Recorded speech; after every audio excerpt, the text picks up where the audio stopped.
Welcome everyone. আসসালামু আলাইকুম। আজকে আমাদের মেশিন লার্নিং টিউটোরিয়ালের লেকচার 6। তো আজকে আমরা যেটা দেখবো যে আমরা যেটা আগের ক্লাসে বা আগের লেকচার 4-এ আমরা দেখছিলাম যে এসভিএম সাপোর্ট ভেক্টর মেশিন এইটাতে আমরা জেনারেলি কি কাজ করি, যে আমরা ক্লাসিফিকেশন এবং আমাদের রিগ্রেশন দুইটাই মোটামুটি আমরা এই মডিউলতে আমরা কাজ করতে পারি। তো ওইটারই একটা আমরা এক্সাম্পল দেখবো। এটা আমরা একটা ক্লাসিফিকেশন প্রবলেমের একটা এক্সাম্পল নিয়ে আমরা আজকে মানে আমরা ফিজিক্যালি আর কি কোড করবো, আর কি কোড করে আমরা দেখবো যে কিভাবে এটা কাজ করে। তো দেখো, আমাদের এখানে একটা কি দেওয়া আছে, আমাদের একটা এক্সেল ফাইল দেওয়া আছে এবং এক্সেল ফাইলে আমাদের কলামের নামগুলো কি, একটা হচ্ছে রেইনফল, একটা স্ট্রিম ফ্লো, এবং সেইটার উপর বেস করে আমাদের একটা কমেন্ট লেখা আছে। কমেন্টটা কি, সেটা হচ্ছে আমাদের ফ্লাড ফ্রন। মানে ব্যাপারটা এরকম যে আমার রেইনফল কত এবং স্ট্রিম ফ্লো কত, এই দুইটাকে আমরা হিসাব করে, এই দুইটাকে আমরা ক্রাইটেরিয়া মানে দুইটা ফিচারকে আমরা কনসিডার করে কোনো একটা পার্টিকুলার এরিয়া হোক বা কোনো একটা পার্টিকুলার বেসিন হোক বা যে কোনো একটা রিজিয়ন হোক, আমরা দেখবো যে ওই জায়গাটা আমার ফ্লাডেড হইতে পারে নাকি আমার ফ্লাড লেভেলটা মানে ফ্লাড হবে না, বা হচ্ছে এটাকে আমার সেফ প্লেস হিসেবে বলবো। মানে যদি আমাদের এরকম হয় যে রেইনফলটা মোটামুটি অনেক বেশি, বেশি রেইনফলের জন্য আমার স্ট্রিম ফ্লোটাও বেশি, দেন আমাদের কি হবে, জায়গাটা ফ্লাডেড হবে। ফ্লাডেড হলে আমরা সেটাকে বলবো ফ্লাড প্রোন এরিয়া। এবং যদি আমাদের জিনিসটা ওই ফ্লাড লেভেল পর্যন্ত না পৌঁছায়, তাহলে আমরা সেটাকে বলবো আমরা সেফ এরিয়া। তো এইটা আমরা মোটামুটি জাস্ট দুইটা ক্লাসে ভাগ করবো, যে একটা সেফ আর আনসেফ বা ফ্লাড প্রোন। তো সেই হিসাবে আমরা এটাকে বলতে পারি যে এটা আমাদের বাইনারি ক্লাসিফিকেশন। বাইনারি ক্লাসিফিকেশন আমরা যেটা করি জেনারেলি, যে একটাকে আমরা 0 দ্বারা ডিনোট করে একটা 1 দ্বারা ডিনোট করি। সো আমরা সাইডে এখানে লিখে রাখছি, দেখো, যে যেটা আমাদের সেফ প্লেস সেটাকে আমরা 0 দ্বারা ডিনোট করতে পারি, এবং যেটা আমাদের ফ্লাড প্রোন এরিয়া সেটাকে আমরা 1 দ্বারা ডিনোট করতে পারি। তো এখানে একটা জিনিস খেয়াল করো, নট নেসেসারি শুধুমাত্র আমার এই যে ফ্লাড হওয়াটা সেটা শুধুমাত্র রেইনফলের উপরই ডিপেন্ড করতেছে। এমনও হইতে পারে যে হ্যাঁ, তোমার রেইনফল অনেক বেশি হইলো বাট সামহাও ওই জায়গাতে ড্রেনেজ সিস্টেম ভালো, দেন সেটা হচ্ছে আমার রেইন ওয়াটারটা বা রান অফটা আমার ড্রেন হয়ে চলে গেল, তাহলে সেটা আমার মানে ফ্লাডেড হবে না বা ফ্লাড সিচুয়েশন অ্যারাইজ করবে না।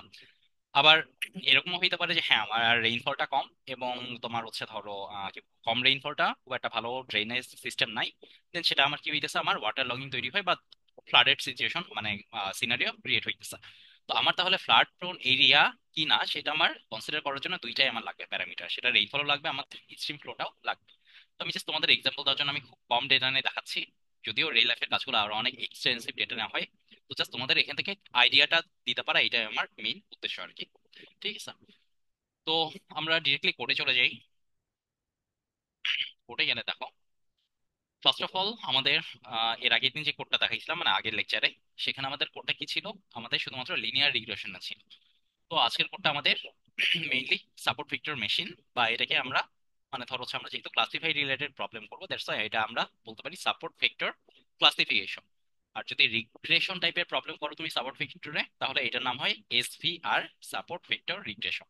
আচ্ছা, তো ফার্স্ট লাইনটা আমরা দেখতেছি যে আমরা কি করতেছি, যে পান্ডাস এক্সপিডি আমরা পান্ডাকে ইম্পোর্ট করতেছি। পান্ডার কাজ কি, আমরা আগেই বলছিলাম পান্ডার কাজ হচ্ছে আমার মেইলে টেবুলার ফরম্যাটে যে ডেটাগুলো থাকে সেই ডেটাগুলো কিনে কাজ করা বা প্রসেস করা। সিমিলারলি সাইকিট লার্ন থেকে আমরা ইম্পোর্ট করতেছি যে টেস্ট মানে ট্রেইন টেস্ট স্প্লিট, যেহেতু আমাদের এটা মেশিন লার্নিং একটা মডেল এবং একে আবার ট্রেন করার দরকার হবে, দ্যাটস ওয়াই আমাদের এই জিনিসটা আমাদের কাজে লাগবে আর কি।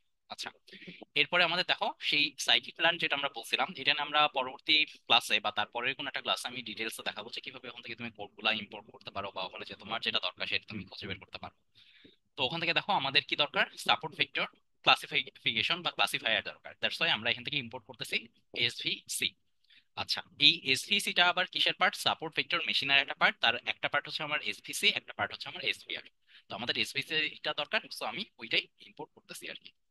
আচ্ছা, এরপর আমাদের আরেকটা জিনিস দরকার, সেটা হচ্ছে যে দেখো আমাদের ম্যাট্রিক্স থেকে আমাদের ক্লাসিফিকেশন রিপোর্ট দরকার। মানে ব্যাপারটা এরকম যে তোমার ধরো কত অ্যাকিউরেসিতে মডেলটা কাজ করতেছে বা কি করতেছে সেটা আমাদের দরকার, এবং সেটার অ্যাকুরেসি স্কোর কত সেটা আমরা হয়তো মানে অনেক ক্ষেত্রে চেক করা দরকার হইতে পারে, সেই জন্য আমি রাখছি।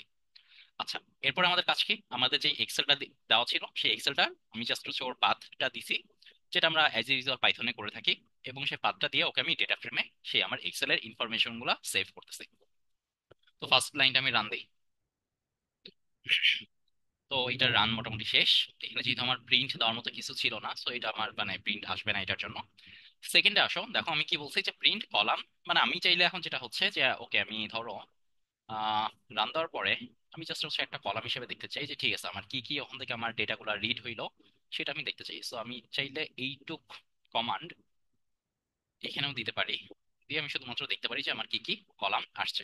তাহলে দেখো আমাদের কলাম নেম যেগুলো ছিল সেগুলো শো করতেছে যে হ্যাঁ, আমার রেইনফল ছিল, স্ট্রিম ফ্লো ছিল, তারপর ফ্লাড প্রন যেটা মানে তোমার কলামটা ছিল সেখানে আমার টার্গেট ও টার্গেট না, এই দুইটা জিনিস আমার মোটামুটি এখানে আছে।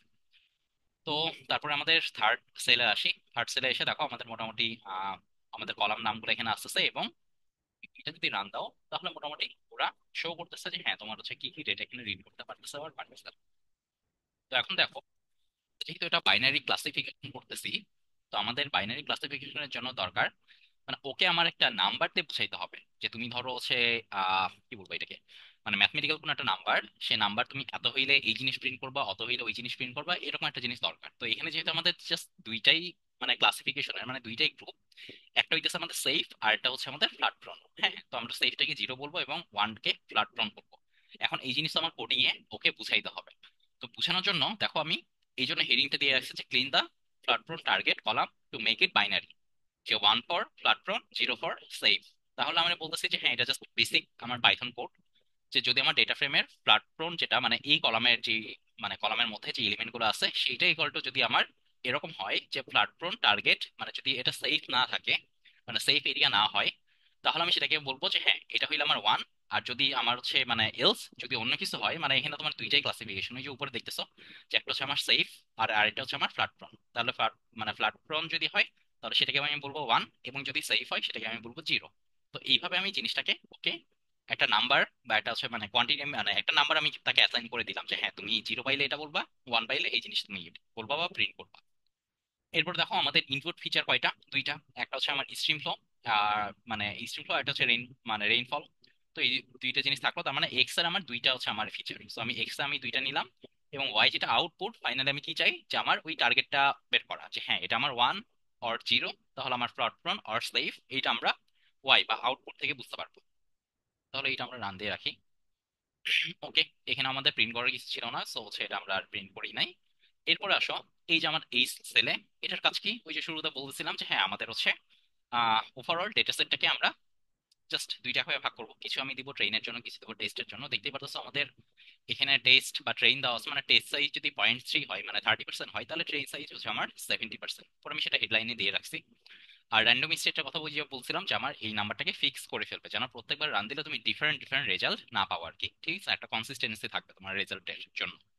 আচ্ছা, এখন এইটা আমাদের যদিও খুবই কম ডেটা, সো তুমি যখন আরো বড় ডেটা নিয়ে কাজ করবে তখন তুমি এটা 70% নিবা না হচ্ছে 80% নিবা, এটা সম্পূর্ণ তোমার চয়েস, বা কোনটাতে তোমার রেজাল্ট ভালো আসতেছে সেটা হয়তো তোমার দুই একবার ট্রায়াল দিয়ে দেখতে হইতে পারে। Okay, এরপর খেয়াল করো, আমরা যেটা করতেছি এসভিসি থেকে আমরা একটা কার্নেল চুজ করতেছি যেটা হচ্ছে আরবিএফ। ঠিক আছে, আরবিএফ তোমাদের কাছে নতুন লাগতে পারে। আরবিএফ এর ফুল ফর্ম হইতেছে তোমার রেডিয়াল বেসিস ফাংশন। আচ্ছা, এটা একটা মোটামুটি পপুলার ফাংশন, যেটা হচ্ছে ধরো মানে আমরা যখন কোনো কিছু ক্লাসিফিকেশন করব মানে মেইনলি আমরা ওই যে দেখতেছিলাম যে যখন আমার বাইনারি ক্লাসিফিকেশন হয় তখন আমরা ইজিলি কি করতে পারতেছিলাম যে একটা ধরো হচ্ছে হাইপার প্লেন যেটা আমরা ইউজ করতেছিলাম, সেই হাইপার প্লেন দিয়ে আমরা কি দুইটা জিনিসকে আমরা দুই ভাগে ভাগ করে ফেলতে পারতেছিলাম খুব ইজিলি। তারপর হচ্ছে হাইপার প্লেনের দুই পাশে আমরা কি করতেছিলাম, মার্জিনাল প্লেন দিচ্ছিলাম। ঠিক সিমিলারলি যখন আমরা এরকম বাইনারি ক্লাসিফিকেশন থাকবে যে আমার আইদার ওয়ান অর জিরো এরকম কিছু থাকবে, তখন আমরা জেনারেলি এই আরবিএফ কার্নেলটা আমরা ইউজ করে থাকি। এইটা বাইনারি ক্লাসিফিকেশনের জন্য সবচেয়ে ভালো কাজ করে এই জন্য।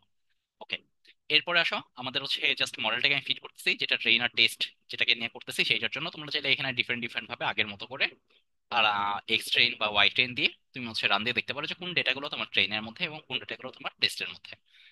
গত কোর্টে বা গত লেকচারে আমি এটা দেখাইছিলাম, তো এটা আমি আর দেখতে চাচ্ছি না এখন। তোমরা চাইলে তোমরা হচ্ছে মানে নিজেদের মতো রান দিয়ে এটা দেখতে পারো আগেরটার মতোই, আগেরটা যদি ফলো করে থাকো তাহলে এটা বুঝতে পারবা। এরপর আমাদের কি করতে হবে, ফাইনালি আমরা একটা প্রেডিকশন দিব যে ঠিক আছে এইটুক মডেল বা ধরো এইটুক ডেটা নিয়ে যা সে বুঝতে পারছে সেটা নিয়ে সে একটা মডেল দাঁড় করাবে। এরপরে আমার আননোন কোন একটা সিনারিওর জন্য আমি যদি বলি যে হ্যাঁ সামহাও যদি আমার রেইনফল এত হয় এবং স্ট্রিম ফ্লো যদি এত হয় তাহলে আমার ওই জায়গাটা ফ্লাডেড হবে কিনা, এটা আমার জানা দরকার। তো সেটার জন্য কি করতে হবে, যেইটুক ডেটা নিয়ে সে ট্রেন হবে সেইটুক ডেটারই সে একটা ওই মডেলের উপর বেস করে সে প্রেডিকশন দিবে। যদিও আগে থেকে বলে রাখি এখানে আমরা ডেটা সংখ্যা খুবই কম নিচ্ছি শুধুমাত্র তোমাদের আইডিয়া দেওয়ার জন্য।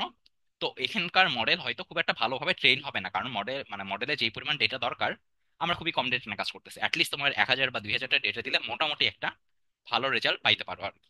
ঠিক আছে।